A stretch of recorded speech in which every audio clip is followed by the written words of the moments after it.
L'équation des dropshippers, c'est je prends une créa et j'en fais plein de hooks. Maintenant, je te donne une autre équation, c'est format fois angle marketing fois persona fois produit, le tout en parenthèse puissance hook. Et tu vas comprendre le truc. J'ai fait une influx, je l'ai payé 150 balles, il m'a fait 6800 € de chiffre d'affaires. Moi, je suis pas un bon CEO à être devant le bateau à dire on va là-bas. Par contre, je suis un bon mec qui peut tenir la barque. Tu vois. Je préfère lécher la sueur d'un gros que de boire ton eau. Du coup, ils font venir le mec, ils lui mettent un gros et de l'eau, ils lui font boire l'eau et après ils lui font lécher la sueur du mec. Il dit tu préfères quoi? 900K, start-up française, on lève des fonds à l'iPhone. Salut à tous, pour ce nouvel épisode de 100%, aujourd'hui je suis avec Rohin. Donc on va parler de tout ce qui va être Facebook Ad, etc. On va aller sur le côté créatif, publicité et qu'est-ce qui est un bon media buyer, quoi, tout simplement. Donc bienvenue, ça me fait extrêmement plaisir et que tu sois une à la tête des créatives et du media buying d'une des plus belles DNVB en France aujourd'hui. Et bienvenue dans 100%. Merci pour l'invite, je vais essayer de donner max valeur. C'est cool de te voir, c'est un bon moment. Ouais, j'espère que les gens vont kiffer. Ouais, donc si tu pourrais te présenter pour ces personnes qui ne connaîtraient pas, c'est quoi ton rôle, qu'est-ce que tu fais, c'est quoi ton métier, parce que t'entreprends pas forcément, genre même si à côté je pense que tu as d'autres activités et que tu es plus un solopreneur. Qu'est-ce qui t'a fait aller donc chez 900K? Comment t'as commencé? Qu'est-ce que tu fais? Ok, déjà présentation. Je m'appelle Rohin, j'ai 27 ans. Grosso modo, je suis full-time chez 900K. Je suis lead acquisition, on va dire. Ok. Lead acquisition, ça veut dire que j'ai un focus sur la créa et un focus sur le media buying. En gros, on fait des ads. Déjà, 900K, c'est une marque de gel douche, enfin d'hygiène rechargeable, pardon. On essaye de rendre nos produits d'hygiène rechargeable pour que ça soit moins polluant. Et on essaie de le faire de manière cool, colorée, fun, sans faire chier les gens. De belles valeurs. Ouais, exactement. C'est une belle marque. Et du coup, moi, mon but, c'est de faire des ventes, de faire des nouveaux clients. On a un business model par abonnement. Mon but, c'est de faire de nouveaux clients. Et du coup, mon gros focus, c'est de faire les créas, parce que c'est ce qui fait l'acquisition. On peut en parler. Donc, mon gros taf, c'est de faire des créas. Donc, on peut dire que je suis créatif stratégiste. J'aime bien me qualifier comme ça. Mm-hmm. Et on a une agence qui fait le media buying avec nous, pour nous. Et donc, je supervise un peu cette agence. Okay. Tu avais une seconde partie de la question qui disait solopreneur, tout ça. Ouais, ta deuxième casquette à côté, qu'est-ce que tu fais? Tu fais un petit peu de consulting ça à côté? Ouais, je garde un peu de business où je fais du consulting. Parce que moi, à l'époque, je t'ai connu ce que j'ai fait avant. De l'e-com, de ce que tu as fait avant. On va revenir dessus après. C'est pour ça que ça me fait plaisir, parce que t'es une des personnes que je regardais à l'époque quand j'ai commencé, pour être honnête. Et t'étais une des toutes premières personnes qui m'a répondu sur Facebook en MP quand j'avais besoin de conseils. Sur Facebook, il me semble. Messenger, il me semble, à l'époque. Okay. Ouais. Carrément, ça remonte, t'imagines. Ouais, et parce que tu m'as dit je suis moins sur Twitter, je sais pas quoi, et je crois que c'était là-bas, et sur Twitter tu m'avais aussi aidé et t'as aidé beaucoup de gars, et c'est cool de t'avoir aujourd'hui, et c'est bien la bascule que t'as fait et voir l'évolution, quoi. Trop cool. Justement, t'avais une question intéressante, c'est là que j'avais zappé, c'est cette bascule, comment j'en suis arrivé là. En gros, tu vois, moi je me rappelle, je me suis lancé dans l'entrepreneuriat par le dropshipping il y a genre 4-5 ans, je crois. À l'époque, j'étais consultant SIRH. En gros, j'allais chez des clients. T'avais quel âge? Alors, le timing pour moi, c'est compliqué. J'ai 28 ans aujourd'hui, ça date d'il y a 5 ans environ. Donc, 23, 22, 23, vers ces eaux-là, tu vois. En gros, je venais d'être diplômé et je bossais. T'en passes vite, hein. Ouais, malheureusement. Je m'ennuyais de fou dans ce que je faisais. Du coup, je me dis, moi, je vais essayer de faire un truc à côté. C'est-à-dire que, tu vois, au lieu de regarder des séries pendant mon taf, je suis consultant. Quand t'es pas staffé, tu fais rien, tu vois. Et c'est à l'époque où on parlait de dropshipping, il y avait les Yomi, les UKBVR, tout ça. Ça arrivait, c'était ça. Ouais, c'était un peu vers là. Yomi, si, avec ses vidéos à Harvard et tout. UKBVR, tout ça. Théophile Hélier. Et tout le monde parlait d'arnaque. Quelle époque? Ouais, l'ancienne époque. Hein. Tout le monde parlait d'arnaque, tout le monde disait que c'était de l'arnaque, le dropshipping et tout. Moi, je me suis dit, vas-y, tu sais quoi, je m'ennuie. Je voulais entreprendre, je voulais tester des trucs. Je me suis dit, on va voir si c'est une arnaque. Je me suis dit, je vais mettre 500 € ou 2000, je sais plus, je me dis tiens j'ai 500 ou 2000 €, je vais faire du dropshipping, je vais suivre ce qu'ils me disent, si ça marche pas, pas grave, j'aurais passé le temps et puis j'aurais perdu 500 ou 2000 €, je sais plus, et si ça marche, trop bien, je peux changer ma vie éventuellement. Je traîne sur YouTube et tout, je tente des trucs, je lance des boutiques et tout, je vois ça marche pas, je mets 50, 100 €, il y a rien qui se passe et tout, pas d'âge au panier, pas d'achat, si des âges au panier, pas d'achat, rien de fou, au pire 1 ou 2 ventes mais rien de... C'est une arnaque. Ouais, c'est ça, non, pas tout de suite. Je me dis bon vas-y, je vais peut-être me former. J'achète une formation à 11 € sur Udemy de Franck Ourbe. Encore plus ancien. Je suis un peu, donc ça m'a appris à faire des petits trucs et tout. Je lance des pubs sur Facebook Ads, ça marche pas et tout et tout. Jusqu'à ce que je me dise, bon, je vais arrêter. Par contre, il me restait genre 250-300 € dans mon enveloppe que je m'étais mis. Je me dis, ok, je vais essayer de faire une petite influx. J'ai fait une influx, je l'ai payé 150 balles. Elle m'a fait 6800 € de chiffre d'affaires.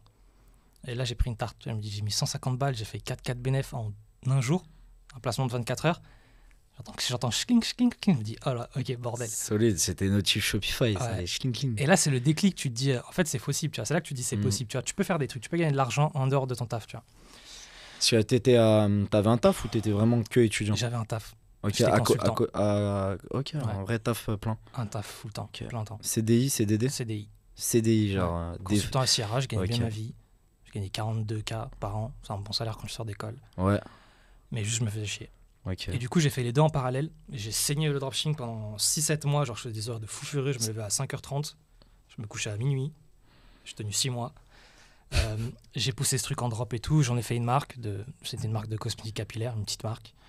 Je continue à faire de boutiques de drop. De fil en aiguille, je me dis, je vais former les gens à faire ce que je fais. On crée la Cour Academy avec un associé. Je kiffe, on s'amuse. Je crée une agence marketing. J'aime pas, j'arrête. Je tente plein de trucs. Et par contre, au bout d'un moment, je me dis, en fait, je crois que c'est pas ce que je veux. Genre, je me souviens que je m'étais mis à me lancer dans l'entrepreneuriat parce que je voulais essayer de faire des trucs intéressants. Sauf que je me rends compte que dans l'entrepreneuriat, soit tu kiffes vraiment ça, t'es fait pour ça, t'as la fibre, t'en fais ton métier. Ouais.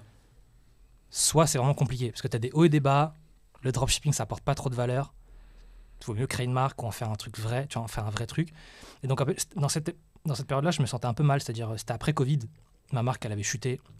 La Cour Academy, ça existait encore, mais on avait des galères dans le programme. Je me dis, ok, bon, là, je me sens pas bien. Tu passes toute la journée seul. Quand t'es entrepreneur, tu passes un peu ta journée seul. Oui, tu bouffes ton PC, c'est ce que je dis. Ça. Et d'où notamment le fait peut-être voyager, etc. Ça va aider, mais sinon, ça aide. Compliqué. Je me sentais seul et je me rappelais, à l'époque, j'avais fait une alternance de 3 ans chez EY. Et j'avais kiffé. EY, c'est un des 4 plus grands cabinets d'audit. J'avais kiffé parce que je bossais avec une équipe de génie. Alors, c'était que des têtes, c'était trop bien. Et ce truc-là me manquait. Ça faisait 3 ans que j'étais en train d'entreprendre, où t'es tout seul. Les mecs, tu les vois à distance. Je me dis, ça me manque un peu le côté équipe. Je me dis, bon, vas-y. C'est quoi, Rohin, là, t'as des compétences, tu sais vendre. Il y a plein de marques qui savent pas vendre, malheureusement, mais qui ont des projets solides ou qui auraient besoin d'aide. Je contacte, j'envoie un mail à 4-5 marques que je kiffe. Horace, 900Care, Wopilo et je sais plus qui. Avec un petit mème marrant et tout. Entre autres, 900Care, Émeric me répond. C'était quoi le petit mème marrant? En gros, tu connais Suits? Ouais, le truc d'avocat. Ouais, et en gros, t'as Harvey Specter, qui est le boss. Oui, Harvey. Et t'as Mike, qui est le petit génie. Oui. Et j'envoie un mème à Émeric, où en gros, en dessous de Harvey, il y a écrit votre directeur marketing. Et en dessous de Mike, il y a écrit moi, Rohin. Ouais. Et en texte, il y a écrit ok, j'avoue, j'ai pas la mémoire de Mike. Par contre, ce que je sais, c'est que je sais faire des pubs, je sais vendre, j'ai plein de compétences solides. Voilà ce que j'ai fait rapidement. Viens, on en parle.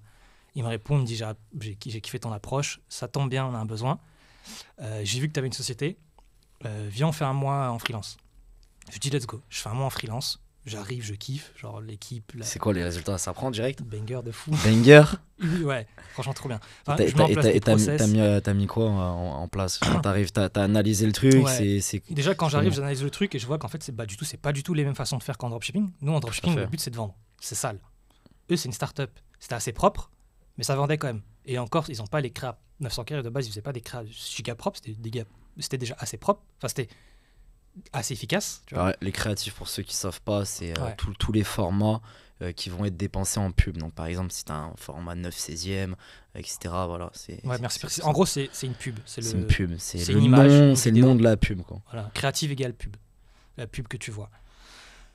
J'arrive et je vois qu'en fait, ils font beaucoup de formats longs. Ils ont 4-5 contenus et tout. Je me dis, ok, bon, il y a plein de trucs qu'on peut améliorer. Déjà, on peut raccourcir les trucs. Je mets en place une approche où on teste des hooks, on teste des variantes, on change des CTA. Les hooks, c'est l'accroche. Là, on va être dans le technique, tu vois. On va définir un peu parce qu'il y a des mecs, justement, parce qu'il y a plein de dropshippers qui font des créas mais qui ne savent pas, oui, ça marche pas, etc. Okay. Bah oui, parce qu'il faut décomposer. Le hook, c'est les 3 premières secondes d'une vidéo. C'est le plus important. C'est ce qui sert à accrocher une vidéo. Et tu vois, à l'époque, ils avaient beaucoup de vidéos de 3 minutes, ça marchait bien. Hein, tu vois, ils ont des trucs qu'on appelle des brut-like. En fait, on a copié la façon de faire de brut. Ça marchait bien en ads. Avec le en haut à droite. C'est ça. En fait, c'est brut, ils ont une façon de faire. C'est-à-dire, tu vois, ils ont des plans, une façon de faire, une façon de penser leur vidéo. On le voit, c'est leur DA, leur branding, ça se remarque. Exactement. Et j'ai mis un peu cette approche de dropshipper là, c'est-à-dire de tester rapidement, faire un peu du sale. Premier truc que j'ai fait, c'est que j'ai mis en place un process. L'agressivité du drop dans un bon écosystème. Exactement. Et du sale. Avec un produit qui marche. Et un du produit sale. qui a de la LTV, qui a Ouais. du sens. J'ai mis en place un process pour essayer de créer rapidement, en tirer des learnings, un beau petit Notion que j'ai encore aujourd'hui, un tableau, tout ça. Et ça a marché. Il a kiffé. Moi, j'ai kiffé le projet, la boîte, Émeric, mon cofondateur, tout le monde. Ils m'ont dit, tu veux rester? J'ai dit oui, ça tombe bien, c'est ce que je voulais. On a signé un CDI et depuis, ça fait un peu plus d'1 an que je suis chez eux. Et ça se passe très bien, on a une belle évolution. Et au niveau du CDI, t'as un truc au niveau des perfs. Comment ça se passe? Parce qu'un mec, un dropshipper qui, comme toi, qui veut aller bosser, donner son service à une belle DNVB ou n'importe quelle marque, genre, il peut être inspiré. Genre, comment ça se passe? T'as des primes, t'as des choses? Moi, c'est full fixe. Full fixe. Tu pourrais demander une prime, mais en fait, ça dépend de ce que tu veux. Moi, personnellement, j'ai un beau fixe et j'ai ce qu'on appelle des BSPCE. En gros, j'ai la possibilité d'acheter des actions de la boîte D'accord. au prix initial. C'est-à-dire que si l'action, quand je suis rentré, valait 2 euros, et que quand je sors de la boîte, elle valent 20, je peux les acheter à 2. Mais je les revends à 20. Tu vois. Et donc, j'ai 30% de mon salaire en BSPCE, qui se débloque grosso modo tous les ans. Donc, on peut dire que c'est la partie variable. Tu vois. Ok, c'est super intéressant parce que ça, je suis content que tu sois là pour ça parce que je suis sûr que ça va aider plein de gars qui, en fait, au final, ont chopé des compétences, mais qui galèrent en étant dans l'entre-deux de freelance, en fait, parce qu'il y a certaines personnes qui ne se retrouvent pas là-dedans.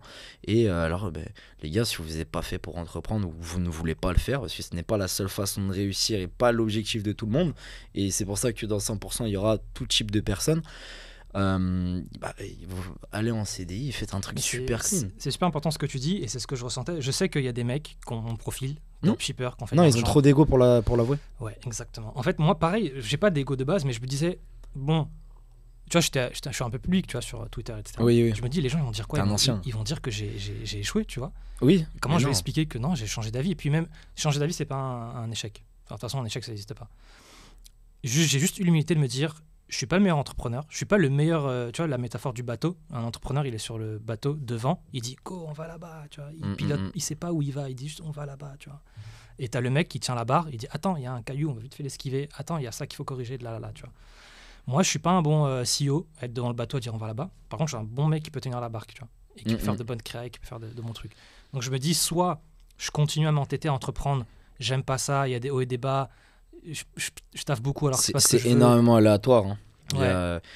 Il y a des jours, tu vas te réveiller le matin, tu fais il faut l'accepter. Et moi j'ai pris le truc et je vis de ça. Mais il y a des jours où je me dis, c'est compliqué. Et il y a des gens, c'est ok, que c'est pas fait pour eux. Dans les deux côtés, tu as l'avantage et l'inconvénient. Exactement. Salariat, tu as la stabilité. Ok, tu as un patron, mais ça peut être un avantage comme un inconvénient.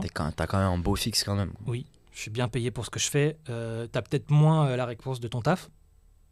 Mais j'ai pas les inconvénients, j'ai pas le stress, c'est stable, j'ai une équipe, j'ai un beau projet que j'aurais pas eu tout seul. J'ai tout ça, tu vois. Et donc je suis très content et je sais qu'il y en a plein dans ce cas-là.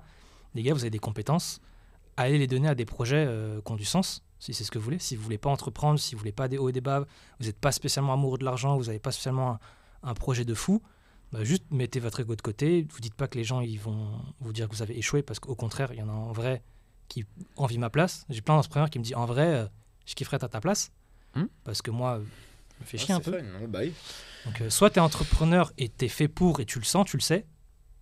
Soit tu n'es pas fait pour et il n'y en a pas beaucoup qui sont faits pour. Et aujourd'hui, il y a plein d'entrepreneurs qui se disent en fait, c'est juste une mode.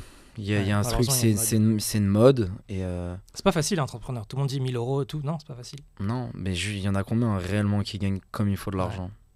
C'est ça. Moi, je suis chaud maintenant. On re-switch sur une bonne partie media buying. Qu'on voit un petit peu les compétences, comment tu traduis ça sur le papier dans un bon projet. Ton rôle, c'est quoi concrètement chez 900K? Une grosse partie de mon taf, c'est de faire des créas qui tuent, faire des créas qui convertissent. Pourquoi la créa? Parce que c'est ce qui fait tout le media buying. En gros, tu as le choix entre un mec qui sait faire du media buying, qui fait des magouilles, qui fouille dans le truc et tout. Ok, c'est cool, mais ça sert à rien. Genre sans bonne créa, tu ferais rien. T'as une marque qui fait des créas de ouf, mais qu'un media buying aléatoire, elle sait pas faire ses campagnes, elle sait pas faire son testing, etc. Ça passe. Même en full bro, j'ai rien du tout, ça prendra toujours. Une marque qui fait du testing, des campagnes et tout, mais avec des créas nuls, que du marketing. Pas. Exactement. Et une grosse partie de mon taf, du coup, c'est de faire mes créas. J'ai une agence qui m'aide sur Media Buying, qui fait très bien le truc. Moi, je suis pas le mec le plus organisé, le plus carré. Par contre, j'ai une Ok. agence qui fait ça, qui est carrée. Et qu'est-ce qu'ils viennent t'apporter? Tout le Déjà, côté data ouais, que t'as data, pas? ils me dégagent du temps, ceux qui lancent les campagnes, ceux qui les analysent, et moi aussi, je les analyse. Parce que forcément, il y a un gros niveau de spend. Donc, en fait, c'est toute l'organisation. On a plein de campagnes, enfin, plein, c'est relatif. Mais en gros, il nous faut le reporting, tout ce qui est carré. Moi, je pourrais faire le reporting, mais compliqué. Tu vois. Eux me le font, ils ont Non, les mais tu dashboards. t'es focus que dans tes créas et tu fais Exactement. que ça. Eux, ils ont le cerveau, le cerveau analytique pour faire des chiffres, pour reporter, ils sont carrés, organisés. Moi, mon focus est l'autre part. Je fournis des créas, ils les lancent, on voit ensemble ce que ça donne, je rebondis. Et on avance. C'est quoi le process d'échange avec l'agence? Ils tiennent au courant des hooks, par exemple, des métriques sur un hook rate, ok, bah ça fonctionne, ou ça, Non. toi, tu le vois quand même? Ça, c'est mon taf. Ils le font, mais c'est mon taf. En gros, je fais une créa, je leur envoie. Je leur dis, les gars, est-ce qu'on peut lancer cette créa? Ok, ils lancent. En amont, on a déjà set up toute qu'on appelle ça, la structure de compte, Ok. les campagnes, comment est-ce qu'on organise nos pubs dans Media Buying pur. On a tout set up, on est carré, tu vois. Je fais mes pubs, je les balance. Moi, j'aime bien, je fais un learning à J+3 et J+7. Donc, en gros, J+3, je regarde, moi, j'ai directement Pourquoi accès à mon 3 et PM. 7? C'est tout le monde peut faire le durée qu'il veut. En gros, plus tu laisses spend sur une créa, plus tu laisses dépenser sur une créa, plus tu as des learnings. Moi, j'aime bien me dire que je vais laisser dépenser 20 fois 30 euros, 20 fois 3 euros. 3 jours, pardon, 20 fois 3, 60. Je fais mon learning à J+3, je vois ce que ça donne, mais je prends pas d'action. Juste, je fais mon learning, je fais, ok, j'ai lancé ma créa. Quel est mon hook rate? À quel point ça a accroché? Quel est mon hold rate? À quel point ça tient? Qu'est-ce que le hold rate pour les gens qui regardent? Le hold rate, en gros, c'est...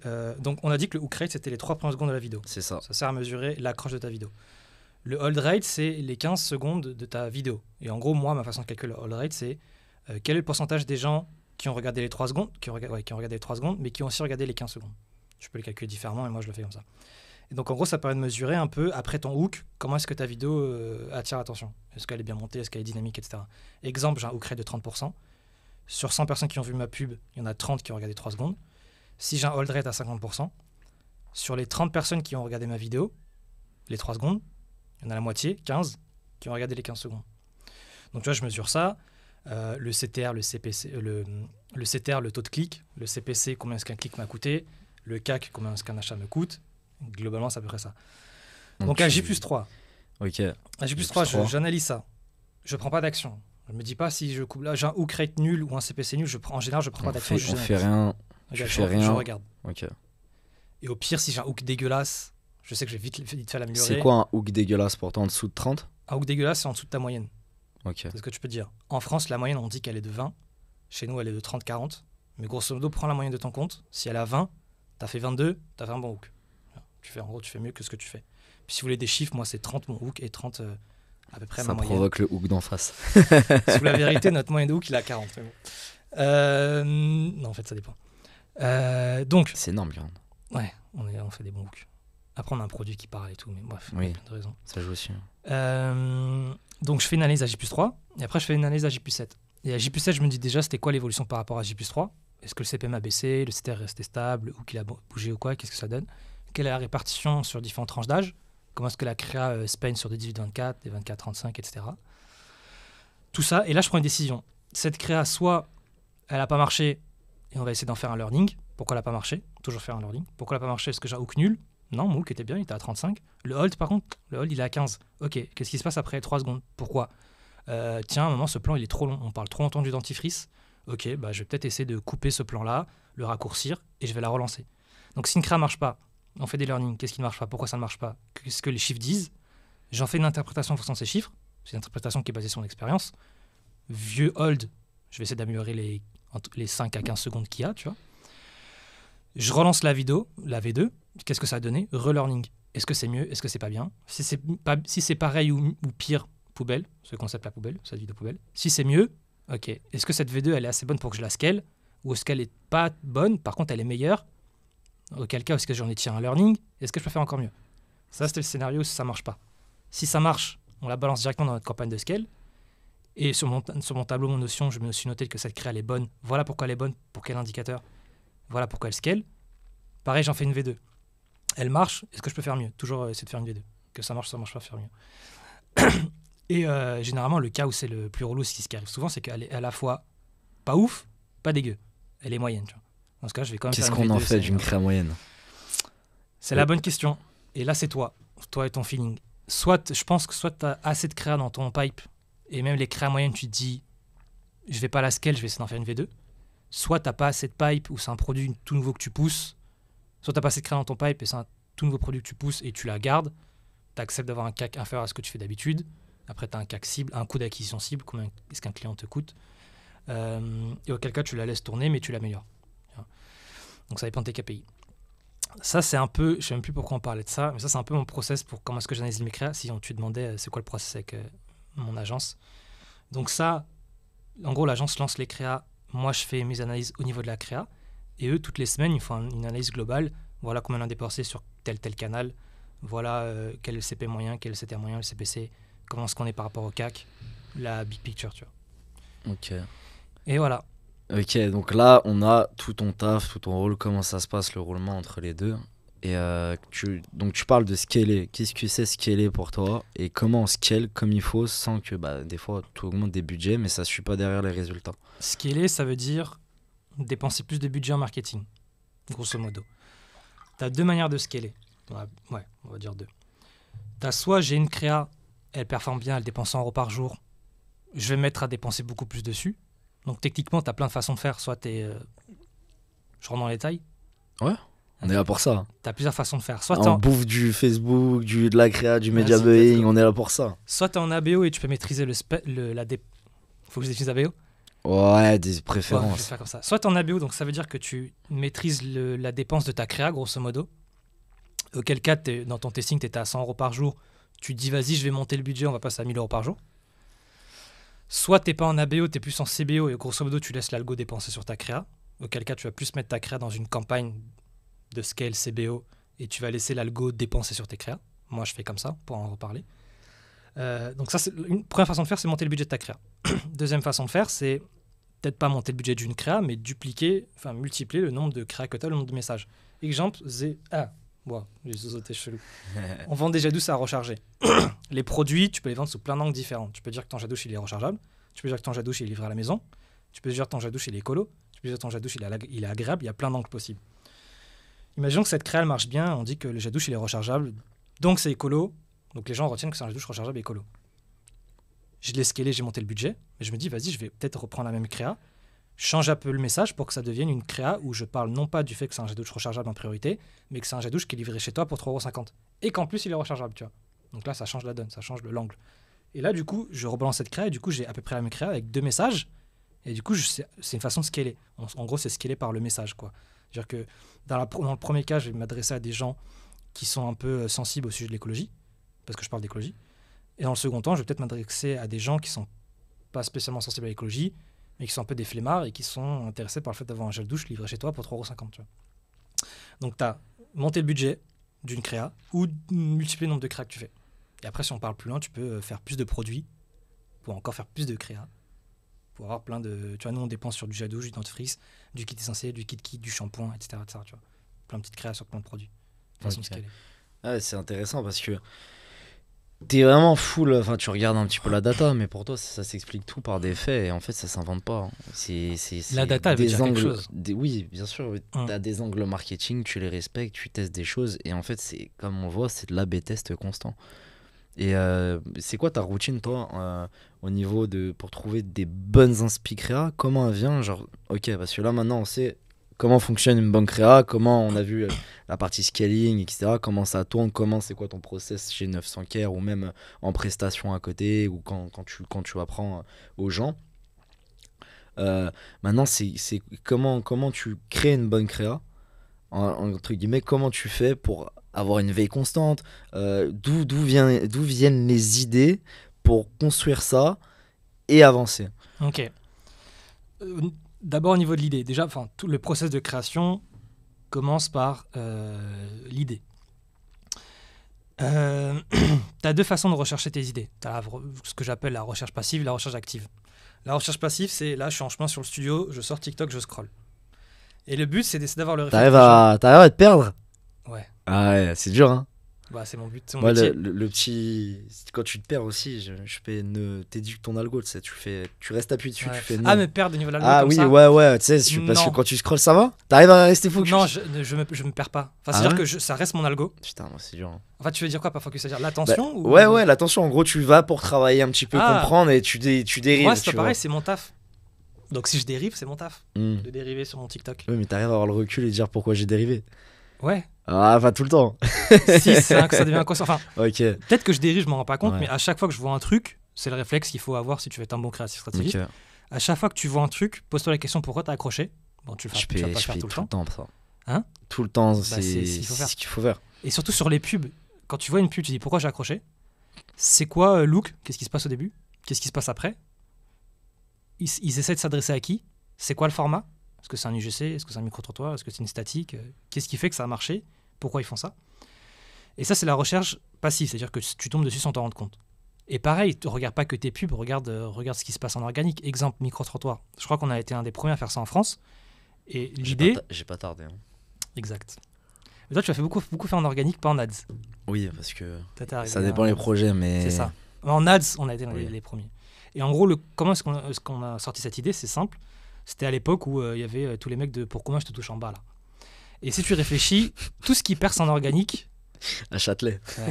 tout ce qui perce en organique, c'est les mêmes codes que l'ads. C'est pareil. C'est une bonne accroche, un truc qui donne envie de regarder. Sauf Ça que, crée des émotions. voilà, sauf que les gens, après, ils like et ils se barrent. En ads, c'est pareil, sauf que tu dois pousser un produit. Donc je me suis dit, ok, lui, son concept, c'est d'aller dans la rue, demander aux gens des questions. Est-ce que je peux faire pareil? Ouais, je vais dans la rue, je demande, regarde ça, tu sais ce que c'est? Tu vas me dire non. Je vais te dire, je vais te pitcher un produit, tu me laisses l'occasion de pitcher un produit. Je vais dire, en fait, c'est un jet douche à recharger. T'as la réaction du mec, c'est organique. Il va dire, ah, pas mal, il va peut-être te poser des questions. Tu rebondis, blablabla, et ça te fait une créa incroyable de A à Z, tu vois. Et ça, c'est juste un truc que tu observes en organique, que tu dupliques en ads. Et t'as plein de trucs faisables, enfin, plein de concepts que tu peux dupliquer en organique, de l'organique jusqu'à l'ads. Donc ça, c'est une façon de trouver tes créas, trouver tes idées. Tu scrolles passivement. Et puis si tu demandes à tout le monde, à tous les mecs de ta boîte ou à plein de potes de faire ça et de t'envoyer les pubs ou les trucs sur lesquels ils accrochent, ça va te faire plein d'idées. Ça, c'est la recherche passive. L'inconvénient de la recherche passive, c'est que ça dépend beaucoup de ce que toi tu consommes. C'est-à-dire que si je fais que de la recherche passive, chose que je fais beaucoup, j'aurai beaucoup d'écrits qui me ressemblent à moi. Et du coup, si ça me ressemble, ça va parler à des gens qui me ressemblent. Des 25-35, qui sont un peu dans mon délire. Et du coup, il faut quand même coupler à ça de la recherche active. Où du coup, toi-même, tu vas faire l'effort d'aller voir des marques que tu kiffes, ou des marques différentes de toi, en France, aux US, peu importe. Et là, tu vas regarder, tu ne serais pas tombé dessus naturellement, mais tu vas regarder ce qu'ils font. Tu peux utiliser Forplay. T'as C'est ce que Forplay? j'allais dire, oui. Il y a un Tu filière en utilises bio. quoi? Tu utilises le SaaS Forplay. Forplay, c'est très bien. Comment il s'appelle le fondateur déjà? Zach, Oui, c'est les mêmes. je crois. Il est Zach- très fort Zach d'ailleurs. Murray, mais Très bon business Très, très model et très Incroyable. bon SaaS. incroyable. C'est un peu cher, enfin, c'est pas pour tout le monde. C'est vrai. Mais de toute façon, tu peux faire la même tout seul, gratuitement sur la bibliothèque Ouais, mais publicitaire c'est Facebook. comme d'hab, hein, tu payes un abonnement pour gagner du temps. Exactement. Pour ceux qui veulent, tu tapes bibliothèque publicitaire sur Facebook, tu tapes bibliothèque publicitaire sur Google, bibliothèque publicitaire Facebook, et grosso modo, C'est ça. tu as accès à toutes les pubs actives de toutes les marques. Après, il faut filtrer maintenant. Tu vois, en haut à droite, tu mets filtrer, ils mettent les actifs passifs. Ah maintenant. oui, d'accord. Ils mettent les actifs passivement? Ouais, en gros, ils mettent les désactivés, les activés maintenant, c'est une petite mise à jour qui sont. D'accord, je ok. crois. Je savais pas. Je croyais qu'ils mettaient juste les inactifs, Ah, mais des trucs avec des Tu enjeux vas surtout politiques. sur Forplay, toi. Ouais, maintenant. majoritairement. Donc tu peux regarder tes créas là-dessus. Exemple, je vends de l'eau. Ok. Je me dis, ok, je vends très bien mon eau façon cristalline. Je fais à peu près comme cristalline. Bah, va voir ce que fait Liquid Death. Tu vois, Liquid Death, ils vendent de l'eau, sauf qu'ils vendent ça dans des canettes façon bière avec un marketing un peu différent, façon Rockstar, tout ça.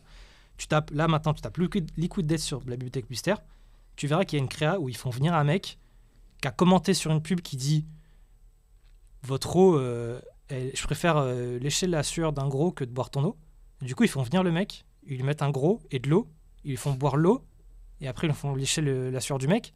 Il dit tu préfères quoi? L'eau. Ça fait une créa de ouf. Enfin, ça dépend. Enfin, oui, ça peut faire. Bref, le concept est fou, ça fait parler. Et ça, Liquid Death, moi je serais pas tombé dessus. Je suis pas aux US, c'est principalement aux US. Je suis jamais tombé sur Liquid Death sur mon feed. Par contre, si je vais voir activement, je tombe sur des trucs et ça te donne des idées. Donc tu Donc, te fais t'as une passif bonne actif. veille. Hein. Tu te Ouais. fais une bonne veille t'as combien de marques à peu près? Une après-midi par semaine, je me fais une veille Ok. de mes marques que j'ai de côté. Je fais pas de mytho, j'ai mes marques. mais je regarde pas tout le temps. En fait, j'ai une dizaine de marques. Oui, bah après, il suffit pas non plus une fois par semaine, c'est quand même bien pour check Ouais, ça, c'est hein, pas mal. franchement. J'ai une dizaine de marques que je kiffe, France, US, mais sinon, je me perds surtout sur Foreplay. T'as un onglet Discovery, tout ça. Oui, Tu te très perds, puissant. tu scrolles, tu regardes. Non, mais je peux rebondir, tu vois, là-dessus. Il y a des gens, ils pensent que c'est en mettant énormément d'argent dans des créas que tu vas avoir des résultats, etc. Je parle en termes de shooting, etc. Alors que moi, toutes mes créas que j'ai fait, c'est juste un iPhone. Et je pense que chez toi aussi. Nous aussi. Et ça On dépense, casse. je sais pas combien, toi, l'iPhone. C'est toi l'iPhone. Un iPhone, un micro à 30 balles, là, celui comme ça, ou même si c'est vraiment la galère, tu peux prendre le micro iPhone là, comme ça, et ça suffit pour réaliser des bonnes créatives. C'est juste ton brief et la qualité, des fois, même plus c'est moche, mieux ça passe. Évidemment, ça dépend de ton format. Bien sûr. C'est-à-dire, en fait, déjà, il y a. Oui, il y a plusieurs types de pubs, t'as les Exactement. carousels, etc., etc. Mais on va pas se mentir, le format 9/16e est un petit peu en avant en ce moment, quoi. Oui, sur les formats. Mais il y a un truc, c'est le top, le mid et le bottom funnel, tu vois. En gros, tu imagines un tunnel, pour l'expliquer aux gens. Tu imagines un tunnel comme ça. Les clients, ils vont rentrer dans ton tunnel, ils vont descendre le tunnel et à la fin, ils achètent. Et tu imagines trois étapes dans ton tunnel. Un grand entonnoir avec 3 étapes. Exactement. Tu as le top of funnel, le middle of funnel, le bottom of funnel. Grosso modo, le top of funnel, c'est des créas qui vont parler à beaucoup de gens, qui sont bien faites. Exemple, ce que les gens font à la télé. Ou des trucs grave propres, léchés, qui vont parler à tout le monde, mais qui vont pas donner envie d'acheter le produit. C'est-à-dire que c'est un truc où les gens, ils vont juste... C'est une créa où ils vont dire « Ah, pas mal, 900 R. Ok, par contre, j'ai rien compris au produit. » Donc, il va juste lâcher un like, à la rigueur, il va visiter le site. Tu auras du bon hook, tu auras peut-être un bon CPC, mais tu n'auras pas un taux de conversion de fou. Et après, tu as la créa middle of funnel, c'est ce qu'on fait beaucoup. C'est une créa qui est à la fois divertissante comme la première, mais par contre, qui donne un peu plus envie d'acheter le produit, où tu parles du produit, tu vois. Et là, les gens, ils peuvent convertir ici. Et là, du coup, ça, tu peux le filmer à l'iPhone, tu peux le filmer ghetto, alors que du top of funnel, full à l'iPhone, tu peux te permettre des fois de mettre une caméra pour du top of funnel. Tu vois, il y a des gens, plus c'est quali, plus ça tournera longtemps, tu vois. Et bottom of funnel, c'est genre... C'est surtout pour de l'awareness, quoi. Voilà, c'est un peu ça. Le top of funnel, c'est de l'awareness, grosso modo. Et après, tu as le bottom of funnel, où là, du coup, c'est des créas qui sont chiantes, par contre, qui parlent de ton produit, et les gens, ils convertissent avec ça. Donc, ils font un mix des trois. Donc, c'est pour ça que sur le top, tu peux avoir des trucs léchés, des bonnes caméras. Sur le middle et le bottom, des créas statiques, des trucs faits à l'iPhone. Et c'est grosso modo 95% de notre taf, c'est du middle et du bottom. Bien sûr. Donc on fait tout à l'iPhone. Parce que ça dépend la taille d'une entreprise, de ses budgets. Dans certaines configurations, faire du full awareness, ça coûte très très très cher. Et au bout d'un moment, tu arrives à un palier, enfin tu arrives à un plafond où il faut que tu ailles chercher de l'awareness. Alors Coca, ils font de l'awareness, tu vois. Ils sont obligés. Tout le monde connaît Coca. Il faut juste te rappeler qu'il y a Coca, tu vois.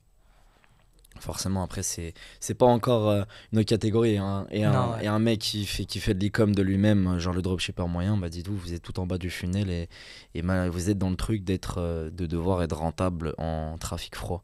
Donc c'est tout un art de venir hacker le truc pour être rentable sur un trafic froid. Les dropshippers, vous êtes en middle et bottom. Et l'erreur que font la plupart des dropshippers, c'est qu'ils sont full bottom.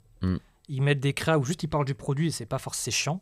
C'est chiant. Par contre, ça convertit. Parce que l'algo, il arrive à viser les gens qui vont convertir facilement. Par contre, au bout d'un moment, quand tu scales, il y a plein de gens qui me disent « Oh, Rohin, mes créas, elles marchent moins bien dès que je triple le budget. » C'est normal parce que ta créa, elle parle à des gens qui vont convertir facilement sur ton recouvreur de cils. Par contre, dès que tu vas toucher des gens qui sont peut-être pas intéressés tout de suite par le recours de cils, bah, ils vont pas convertir. Mais si tu fais une créa, une strat au-dessus, où tu parles toujours de ton produit, mais tu es plus divertissant qu'autre chose, voilà, tu vas peut-être toucher des meufs qui n'auraient pas pensé à se recourber les cils, tu vois. Donc, il faut un peu de tout.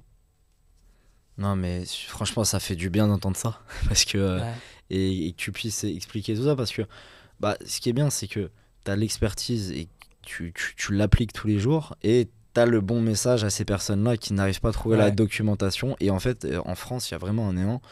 Sur ton taf, il y a quasiment personne qui le fait. Enfin, tu connais même des autres DNVB, je sais pas si tu connais tout le monde, mais tu dois bien en connaître pas mal. Tu penses, il y a combien de personnes qui sont réellement créatives, stratégistes et qui savent ce que c'est un business manager, de la data et des bonnes créas? Il y a combien de personnes qui font ça actuellement? En fait, justement, c'est rare. T'as des mecs qui sont en agence, mais le problème, c'est que l'agence, elle sera moins rapide pour faire des créas à une marque que si tu étais directement dedans. Exemple, moi, si j'ai une agence, je peux bosser avec des marques. Par contre, je vais mettre plus de temps à sortir les créas parce que les marques vont mettre du temps. Tu vois, moi, je suis en interne, ça va vite. On a une idée, j'ai une collègue, bim, viens, on va dans la rue, on l'a fait. Dans la journée, c'est fait. Tu vois. C'est incroyable. Ça, c'est banger. Alors que la marque, ils vont dire, tiens, j'ai cette idée. Les dropshippers, tout à l'iPhone, il n'y a pas d'excuse. Regardez, même eux, ils font Vraiment. comme ça. Nous, Genre, 900K, start-up française, on lève des fonds à l'iPhone, des créas. Pas tout, mais 90% oui, à pas l'iPhone. tout. T'entends un petit peu en studio, tout ça. Ouais, de toute façon, tu vas voir la bibliothèque plus tard, tu verras. Tu verras ce qu'il fait à l'iPhone. Allez voir ce qu'il fait. On les voit, les petits montages avec les jeux en bas, là, comme sur TikTok. Ça, ouais, c'est Mais sûr. comme quoi, ce qu'il dit, c'est vrai, parce que quand il scrolle sur TikTok, bah, il voit ce qui fonctionne, il la teste, et puis voilà. Exactement. Puis si ça tourne depuis longtemps, peut-être ça fonctionne. Peut-être, on Éventuellement. sait pas. Et attends, par contre, tu disais un truc et j'ai perdu le point. Sur le français et. Ah oui, voilà, et- les créatifs stratégiques, ouais. Ouais, Pourquoi c'est rare Pourquoi c'est rare et pourquoi il n'y en a pas en France? Pourquoi c'est rare? Parce que si tu veux être un bon créatif stratégiste, il faut que tu aies fait un peu de media buying, Chose que tu qui aies est fait des compliquée. créas. Si tu as fait du media buying et des créas, c'est que tu as eu ton propre business. Éventuellement, tu as gagné de l'argent.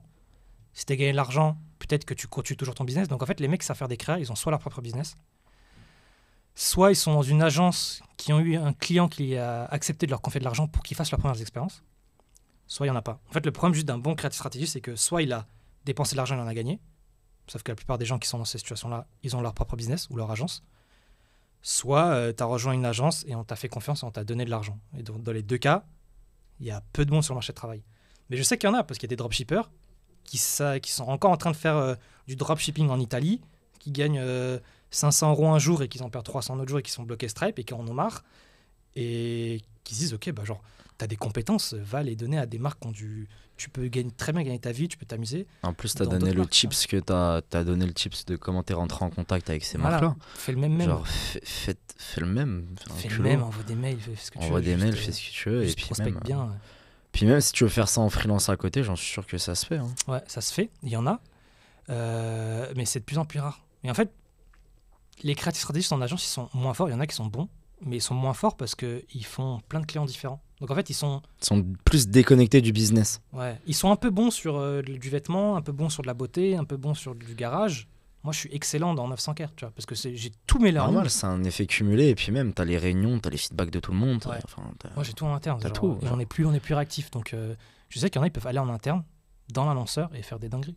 Et Mhm. moi, j'attends que ça. De toute façon, je vais en former. Là, je fais ma chaîne YouTube. C'est ce que j'allais dire. Genre, c'est entre guillemets ton rôle aussi là. Ouais. Pousse le truc. Et puis, t'as tout pour prendre la place. Ouais. Et en vrai, c'est une magnifique reconversion de dropshipper. Ouais. Et encore une fois, bah, c'est bien. Et tu vois, qu'il n'y a pas que entreprendre pour faire des choses. Et puis même, en fait, ce que tu fais à droite, c'est entreprendre également. Donc, Ouais. il n'y a pas que le drop, en fait. Il Ouais. dit comme Ouais, y a pas que le classique. drop, je sais pas. Oui, il y a plein de choses. Et avec le temps, ça bouge. Parce que bah, à l'époque, je pense pas que ce truc-là, où il y avait autant de focus créa il y a quelques temps, sur Facebook. Bah, parce qu'avant, c'était trop simple. C'était trop simple. Tu L'algo prenais une était créa trop moche, fort. tu la lançais. C'est puis iOS 14. Ouais. Et le problème aussi, c'est que le problème des dropshippers, c'est que dès que ça marche pas, ils poubellent. Mm. Ils faisaient un autre produit. Alors que quand tu as une marque, tu as du stock, tu es Ah, tu bloqué. peux pas. T'es bloqué. Tu prends ton cerveau et tu dis ok, je fais tant de marge, comment je fais pour trouver les solutions pour que ça fonctionne. Et là, tu fais des meilleures créas. Et là, tu passes à un Bah, autre t'as pas le niveau. choix, tu dois t'améliorer. Ouais, c'est Et ça. puis en fait, plus tu testes de créa, et vu que tu switches pas de produit ou quoi, vu que tu restes sur le même truc, du coup tu fais plus de créa, Ouais. tu testes plus, Ouais. plus de temps, Ouais. et du coup bah t'élimines des trucs qui marchent pas, Ouais. jusqu'au bout d'un moment tu vas tomber sur un truc qui fonctionne plus que les autres. C'est ça. Tu vas dire, oh putain, il y a peut-être il se passe un truc, vous la connaissez celle-là, il se passe un truc, et derrière bah tu peux renchaîner C'est ça. Et tu cumules tous tes learnings. Au lieu de C'est changer de ça. produit tous les mois. jour en jour, et ouais, et en vrai c'est genre t'as un débutant, il vient vers toi, il dit vas-y, je veux apprendre la créa, mais j'ai jamais fait de media buying. Qu'est-ce que tu lui conseilles? Tu vas apprendre des créas. Tu veux apprendre à faire des bonnes créas. Ouais, C'est une bonne question, il ça. veut devenir freelance, etc. À part te faire former par toi ou quelqu'un d'autre, en revanche, je sais que tu le proposes. Comment il va faire? Ok, tout Comment seul, il fait? Tout seul. sans Pas d'oseille, rien. Sans aucune notion d'e-commerce. Ouais. Ok. Bah alors déjà, pas évident. Elle est bonne, hein? Ouais. Consomme le contenu de tout ce que partout gratuitement tu le trouves. Tu conseillerais qui aux US qui fait ça bien? Savannah Sanchez, Dara Denis, Barry Hott, Greta. Greta, moi je suis moins. Ah ouais Greta et Martin, je sais pas comment ça s'appelle. Il y en a une autre meuf qui est forte, donc j'oublie tout le temps le prénom. C'est fou que ce soit énormément de femmes qui font ça. Hein. Il y a juste Barry dans le délire. C'est vrai, hein. Mm. On se demande pourquoi. Peut-être parce qu'elles sont créatives, j'en sais rien, aucune idée. Ouais, pour moi, c'est mes préférés, c'est Barry, Savannah Sanchez, Dara Deni. Elles font beaucoup de trucs. Le problème, c'est que si t'as pas d'argent, tu vas jamais appliquer ce que t'apprends. Donc tu vas apprendre énormément de choses, mais tu vas être totalement perdu. Bosse gratuitement, je dirais. Ouais, très bien. Bosse gratuitement pour une marque. Ça, c'est un bon truc. Tu contactes une marque, tu dis, vas-y, tu sais quoi. Après, la marque, pourquoi elle ferait confiance à quelqu'un qui a jamais eu d'expérience là-dedans, tu vois? Parce que c'est gratuit. Ouais. Mais si juste il lui applique, ouais. il vient Ça se vers tente, lui, ouais. ça se tente. Vas-y, fais je sais pas combien de marques dans Paris. Et limite, pour bosser avec une marque, tu leur fais une créa. Ouais. Tu rentres en contact avec une créa. Ouais. Tu fais une créa de toi-même. Ouais. Tu fais 1 ou 2, 3 créas. Enfin, Ou une ou un deux, micro-trottoir. Fait, vous faites pas de pub, ou alors vos pubs ne convertissent pas, ou vous avez des mauvais résultats. Bah, bam, bam, bam. Le truc qui est banger, c'est que, imagine, t'as une marque que tu kiffes. Exemple Horace. T'en fais un micro-trottoir. D'ailleurs, Ton micro-trottoir, il perce. un peu Glodon, la marque. Regardez. Tu fais un micro-trottoir pour Horace. Et la vidéo, elle pète. Bah, Horace, ils t'ont vu. Hein. Et c'est sûr, ça a tourné dans leur Slack en mode, oh, regarde, cette vidéo, elle a percé sur le truc. Ouais, ça circule. Si tu les infos. contactes en leur disant que tu sois freelance ou que tu vas être recruté, tu fais, écoute, c'est moi la vidéo, je peux en faire plein, j'ai plein d'autres idées. Ça te dirait que je te facture 200, 300, 400, 500 euros la vidéo, ou alors que tu me recrutes et je t'en fais plein. C'est cadeau. Qui dirait non à ça?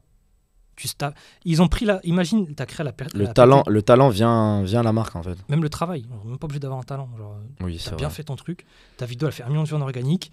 Horace éventuellement il t'a envoyé un message, il t'en dit est-ce qu'on peut l'utiliser en ad s'il te plaît? Tu dis ouais vas-y, mais je t'en fais d'autres si tu veux aussi. Ou alors juste tu factures le fait d'utiliser ta vidéo. Pas mal ça. Là il y a plus d'excuses. Hein. Non. C'est chaud. Hein.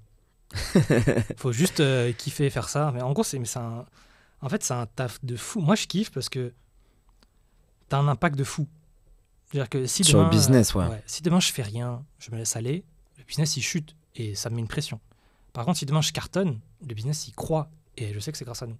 On fait 90% de l'acquisition, c'est un chiffre aléatoire, mais c'est pour te faire comprendre l'idée. Enfin, une grosse partie de l'acquisition de 900K, c'est des ads. Donc si demain je fais de la merde. Tu dirais c'est combien de pourcents? Dur à dire, mais je crois que c'est pas loin des environ 90. C'est énorme. Des nouveaux clients, évidemment. Okay. On a de l'abonnement. Oui, parce que c'est du gros recurring en abonnement. C'est ça.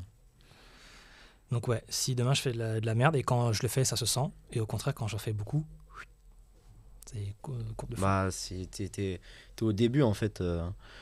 T'es au début du trafic. Hein. C'est toi qui le ramène. Hein. Ouais, donc forcément, hein. C'est toi qui es en contact avec les nouveaux clients. Ouais. Les nouveaux clients. Non, mais c'est super intéressant et ça fait plaisir. Et toi, tu touches à quoi comme canaux d'acquisition?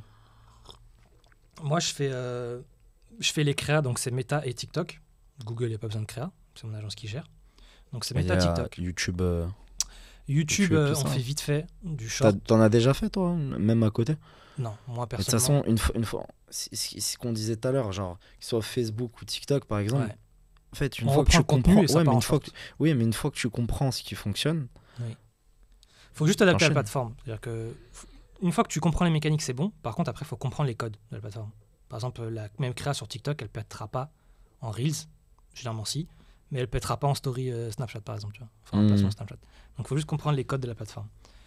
Donc ouais, moi c'est principalement les créas Meta. Meta c'est Insta et Facebook. D'ailleurs, j'ai pris le réflexe de dire Meta maintenant. C'est fou, hein. Faut dire Meta. Twitter X, j'y arriverai jamais. Twitter, c'est mort, j'appellerai ça Twitter. Tant pis pour Elon. Et TikTok, ouais. Et on veut relancer Snapchat. On avait coupé Snapchat. Et peut-être Pinterest un jour bientôt.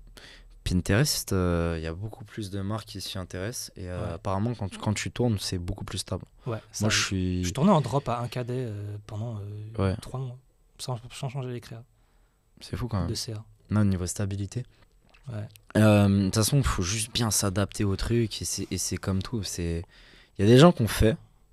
Il suffit de regarder comment ils font et comment tu peux l'appliquer à toi et ton business. Et aussi, sois pas feignant, essaie d'innover un peu.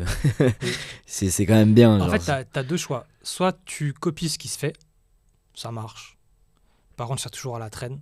Donc, copie ce que tu veux au début. Par contre, si vraiment tu veux te différencier, tu veux avoir le gros lot du truc, bah, sois le mec qui se fait copier, quoi. Nous, on est copiés. Je te copie. Hein. Ouais, c'est bon. C'est chiant, mais je sais que j'ai une longueur d'avance sur vous. Ouais. C'est normal, c'est pas mon métier, mais je copie ce qui marche. J'en profite. Mais t'as raison, mais même moi je copie ce qui marche. C'est normal, c'est le jeu. Des fois je copie beaucoup, juste leur envoie un message en leur disant bah les gars, je vous copie. dans le Encore, respect. t'es sympa. Ouais, parce que je les connais. Mais genre, copie ce qui marche, par contre, essaie de comprendre pourquoi ça a Oui, marché. c'est ça, faut pas copier pour copier. Parce que le problème, c'est que je vois des copies. Je vais te raconter une ouais. anecdote sans citer la marque, même si elle se reconnaîtra, les gars. On a une créa qui a été copiée par une autre marque, A à Z. Vraiment, A à Z. Ou le même et tout, tu vois. Et à un moment, dans le script, il y a un truc qui n'est pas précisé dans le script, mais en gros, mon cofondateur, il dit ça, c'est amande, c'est mon préféré. Et miel, ça, c'est miel, c'est mon préféré. Et du coup, la créa est copiée, pareil, il a dit la même chose. Je vois laquelle c'est créa. Ils ont dit la même chose, alors que c'était. Et alors qu'il n'existe pas chez c'était de eux. l'impro. Non, ouais. Si, Ah, ok. l'incenteur existe, mais Ouais. c'était de l'impro. Ah, dans ton script même, elle n'existait pas. Non, c'était de l'impro. Ouais. Enfin, j'étais pas là à ce moment-là, mais ça se voit que c'était de l'impro, tu vois. Et par Ah contre, ouais. du coup, et il y a d'autres Mot trucs, pour mot, ouais. il y a d'autres créas qu'on fait où c'est copier les mêmes sous-titres, les mêmes musiques, tout, mais ça marche moins bien. Parce qu'en fait, ils ont pas capté l'essence du truc. C'est-à-dire que nous, sur notre marché, sur notre cible, sur notre produit, ce format-là, il marchait bien de fou. Toi, ça marche moins bien, mais il faut juste essayer de comprendre pourquoi. Il y a des formats que nous, on fait, qui ne marcheront pas. Il y a des formats que d'autres marques vont faire, que ça va péter, parce que c'est compatible dans leur produit. Le mec qui a pensé ça et qui a fait ça, il l'a bien fait parce que ça lui parlait de fou. Donc juste copie, mais comprends pourquoi tu copies. Et innove quand tu peux. Non, mais 100% d'accord. Tu parlais de sous-titres. Oui. Non, mais il faut toujours AB tester et constamment. Et en fait, c'est un taf. Tout le temps. En fait, sur la B-test, je vais faire une précision. Parce que c'est quoi pour toi B-tester ? Ça, je sais on va pas avoir la même définition. Là, tu vas me casser. Pour moi, AB tester, tu testes un truc, deux trucs. Là, alors c'est peut-être vague, mais c'est pas la même chose à chaque fois.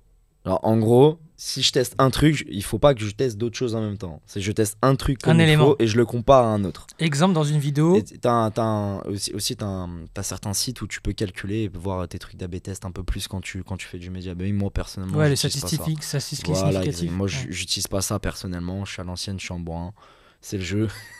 Ça fonctionne, ça a l'air de fonctionner pour moi, c'est comme ça.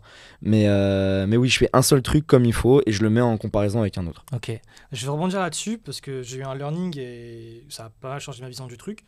C'est que quand tu as une créa qui marche, elle marche pour plein de raisons. Quand tu as une créa qui marche pas, elle marche pas pour plein de raisons. Sauf que sur une créa, les seules choses que tu peux essayer de changer, grosso modo, c'est ton hook, ton hold, les 15 secondes après, enfin les 15 secondes, et ton CTA. Après, tu peux pas, si tu réfléchis, ta créa, si elle marche pas, en dehors de ces éléments-là, tu peux pas y faire grand-chose. C'est tout le concept en lui-même, le format, le produit, la façon dont c'est tourné, tout. Donc moi, j'ai arrêté d'AB tester, sauf les hooks. J'ai arrêté de, grosso modo, si j'ai une vidéo, je vais pas juste changer le plan entre la 5e et 6e seconde et mettre autre chose et l'AB tester.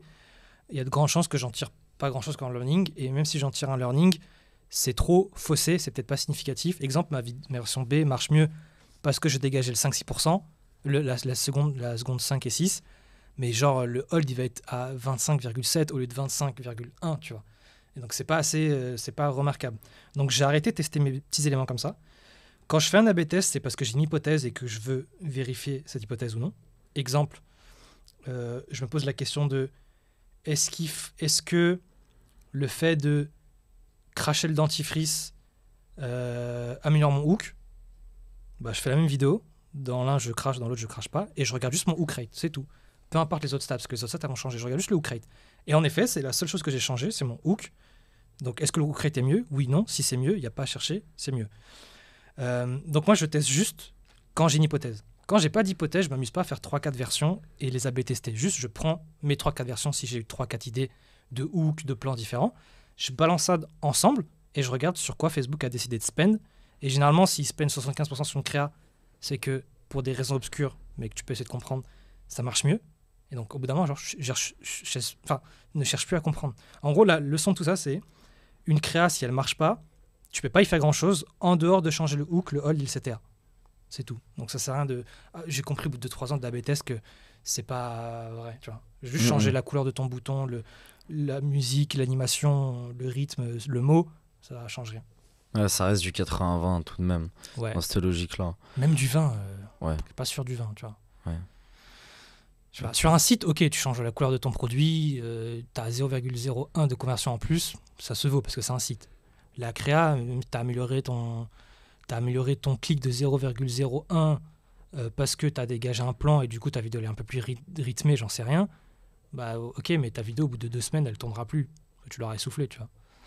Pour moi, ça vaut pas le coup de se dire juste quand tu A/B testes, c'est parce que tu as une hypothèse et tu veux vérifier ou non cette hypothèse. Sinon, n'A/B teste pas si t'as pas d'objectif d'A/B test. Genre, je sais pas si c'est clair comme truc. C'est très complet et très précis. Je pense qu'il y a énormément de gens qui vont apprendre des choses. Il y a un autre tips aléatoire, totalement. Là, je le drop comme ça, mais il m'a changé la vie. C'est l'heure du chips, là. Celui-là, il est banger. On aime ça. Tout simple, banger. Je vais vous expliquer un truc. J'ai compris que, enfin, je pense, c'est pas sûr, que quand tu vois, en fait, ce qu'on fait, c'est que tu vois, sur ton feed, tu vois ta création en 4 tiers. Donc, c'est 4 comme ça, 3 comme ça. Ouais. Pardon, petit micro. Soit tu le vois en carré, un par un, comme ça. Et du coup, en story, par contre, tu vois ta créa en 9/16e. 9/16. Du coup, généralement, ce qu'on fait beaucoup, c'est qu'on dit à Facebook, tiens une créa en 4 tiers ou en 1 pour ton feed, et tiens une vidéo en 9/16e pour ta story. Tu fais ça, par exemple? Ok. Et sauf que le risque, c'est que Meta peut considérer tes 2 vidéos comme 2 créas différentes. Parfois, il est un peu con. Il va considérer ta créa comme 2 créas différentes. En feed, il va plus peine sur une tranche d'âge, et en story, il va peut-être plus peine sur une tranche d'âge. Tu n'auras pas à peu près les mêmes perfs, grosso modo. Du coup, je me dis, bah en fait, je vais essayer d'upload juste la même vidéo. Mais tu vas me dire, ouais, mais du coup, tu mets une vidéo en 9/16e, elle ne sera pas compatible sur du 4/5e. C'est vrai. Sauf si tu penses ta vidéo pour du 4/5e. En gros, c'est-à-dire qu'au lieu d'avoir une story, ça c'est ma story, au lieu d'avoir mes sous-titres là et ma tête là, qui sur du 9/16e passerait bien, mais sur du 4/5e, on verrait plus les sous-titres et on verrait plus la tête, bah maintenant, je pense toutes mes créas pour qu'elles soient lisibles pour du 4/5e. C'est-à-dire que mes sous-titres, ils sont un peu plus hauts, et ma tête, elle est un peu plus basse, et donc tout se fait sur du carré, mais dans mon truc 9/16e. Donc je prends la même vidéo, je la balance, elle est bonne pour du 9/16e parce que c'est du 9/16e, et en 4/5e, elle sera automatiquement rognée par Meta, et tous les éléments seront visibles. Et du coup, Meta, en fait, dit, j'ai qu'une seule créa pour tous mes placements, ok, go. C'est plus fiable, il se dit, j'ai une seule créa, et en plus, ça te fait tellement gagner du temps. Alors, au lieu de remettre tes sous-titres, les trucs, t'as juste une créa 9/16e, bim, ça part, au lieu d'avoir à faire du 4/16e et tout. Voilà. Non mais incroyable. Si t'as fait des gagner tips du comme temps. ça, n'hésite pas. J'ai un autre tips. Allez, on Celui-là, repart il dans les est... tips. Alors, en gros, dédicace à Emeric. Merci Emeric pour ça. Emeric, c'est un matheux. C'est une tête. Et il a réussi à me faire comprendre une stratégie créa en équation. Et je vais vous montrer cette équation, vous allez comprendre. Alors moi, j'ai eu 2 au bac de maths. C'est simple, c'est un truc fois un truc fois un truc, ok? Tu vas capter. L'équation des dropshippers, c'est je prends une créa et j'en fais plein de hooks. Ok, tu vois, c'est juste ça. Ouais. Je fais une créa qui a bien marché avec une meuf en UGC et je la décline en plein de hooks. Donc l'équation de base d'un dropshipper, c'est produit fois hook. Grosso modo, on va dire ça, tu vois. Sauf que s'ils le testent quand même. Il y en a qui le font pas. Mais oui. S'ils testent pas le produit? Non, s'ils changent pas les hooks, il y en a. Mais ouais. voilà. Ouais, là, c'est encore pire. Bon, ça, c'est l'équation de base. Maintenant, je te donne une autre équation. C'est format fois angle marketing fois persona fois produit, le tout en parenthèse puissance hook. Et tu vas comprendre le truc. C'est qu'au lieu de faire une créa et de la dupliquer en plein de hooks, moi, le hook, c'est un truc qui va venir à la fin. Quand on va faire un tournage, on va peut-être penser à plusieurs hooks, mais on va tester qu'un seul hook au début pour voir si la vidéo est bien. Grosso modo, cette équation veut dire quoi? Format fois angle marketing fois persona fois produit puissance hook, ça veut dire que tu as un format, ça va être dur à expliquer comme ça, mais tu as un format. Le format, non, je vais expliquer différemment. Tu notes cette équation sur ta feuille, ok? Format fois angle marketing fois persona fois produit. C'est ta première vidéo. C'est-à-dire que le format, c'est le micro-trottoir. Tu es en train de faire un micro-trottoir sur ton angle marketing de ton déo efficace 72 heures, appliqué à un persona qui est un homme de 30 ans, parce que c'est un mec de 30 ans qui pose les questions à un autre mec de 30 ans. Le tout appliqué à ton produit, ton déo. Donc ça, c'est l'équation de ta première vidéo. Tu enlèves une variable de cette équation-là, et ça te fait une deuxième vidéo. C'est-à-dire que tu refais un micro-trottoir, sauf que cette fois, au lieu de parler de l'angle déo efficace 72 heures, tu vas parler de l'angle déo rechargeable. Mais toujours à un persona de 30 ans, toujours pour ton déo. Donc tu as 2 vidéos différentes, dont la seule variable différente est l'angle marketing. Tu balances ces 2 vidéos, tu vois ce qui marche.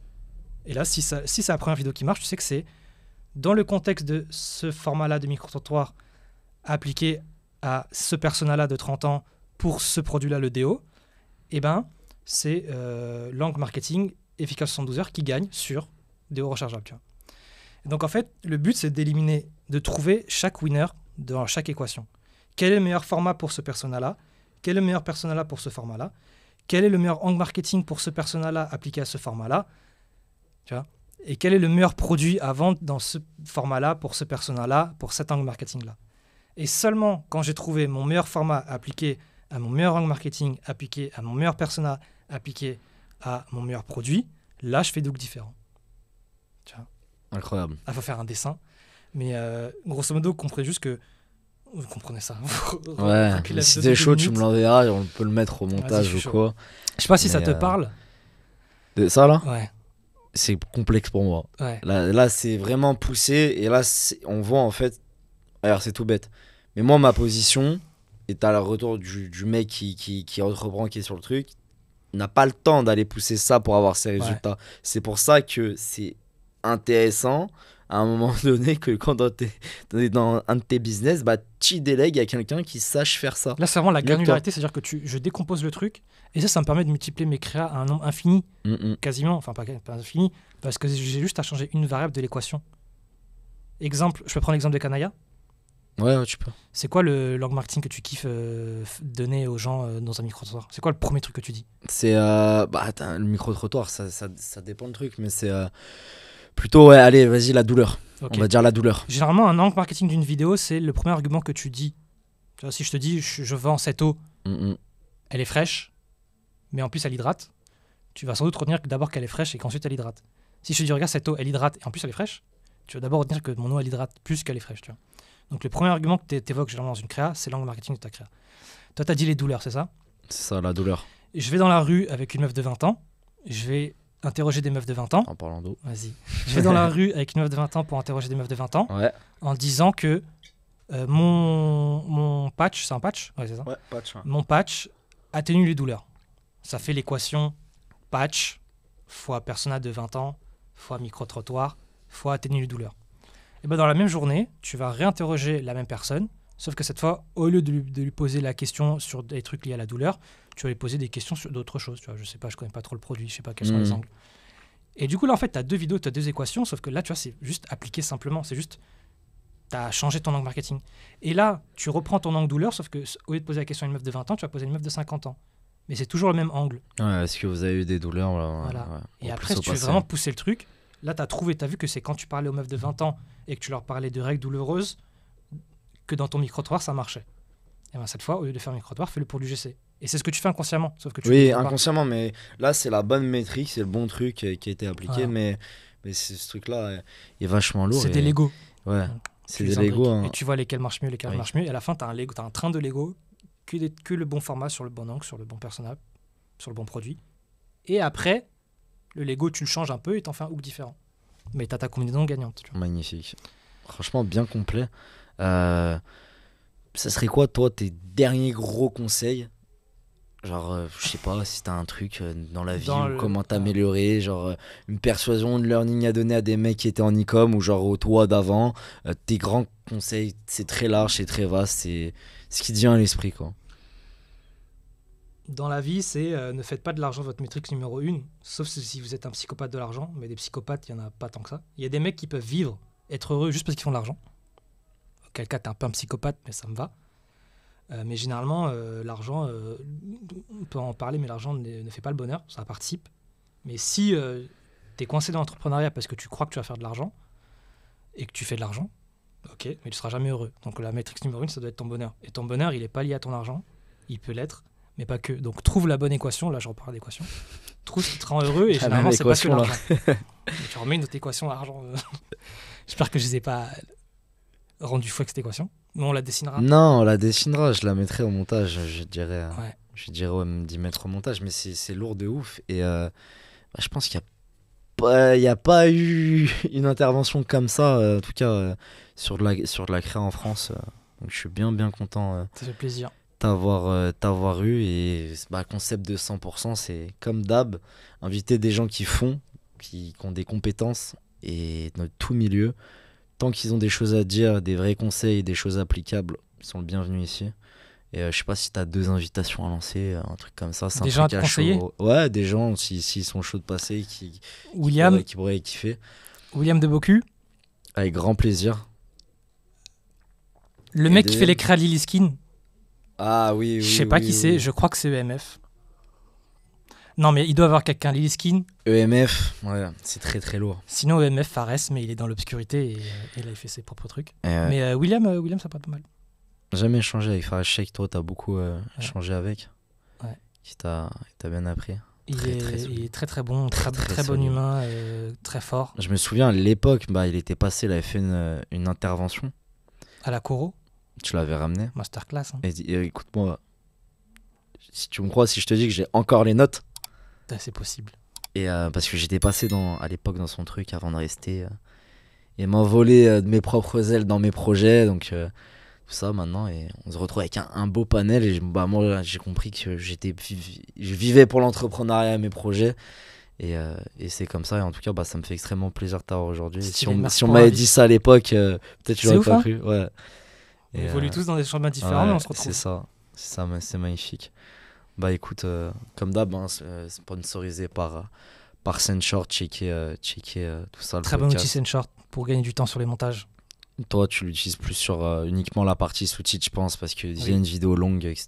Mais bonne offre, bon pricing, et puis c'est mon nouveau projet, mon truc phare du moment, et ça me pousse à créer du contenu, et tout sera découpé avec. Forcément, je pense que tu en feras bon usage aussi de ce podcast. Et voilà, je te laisse le mot de la fin. Hein. Venez me suivre, je vais me chauffer à lancer ma chaîne YouTube. Allez le follow, de toute façon je mettrai, même si c'est en décalé, je mettrai tout dans la description, il y aura tout dedans. Et j'espère que vous allez avoir apporté de la valeur. Si un truc n'est pas clair, n'hésitez pas à me DM. Juste des questions dont les réponses sont sur Google. Ouais, évitez. les gars. Mais je serais ravi de vous aider. Et merci à toi pour l'invite. Avec grand plaisir. Et on espère que tu construises cet écosystème-là. Je t'ai beaucoup poussé et il y a de la place. C'est l'avenir parce que les créas, les gens commencent à comprendre qu'il y a un réel marché. Et puis si vous voulez être formé, etc., et vous avez besoin des conseils de Ruin, allez checker. Je pense que vous avez bien vu la qualité de l'intervention, ce sera efficace. Allez, merci Merci à tous beaucoup pour cet épisode. À la prochaine. Prochain épisode de 100%. Ciao.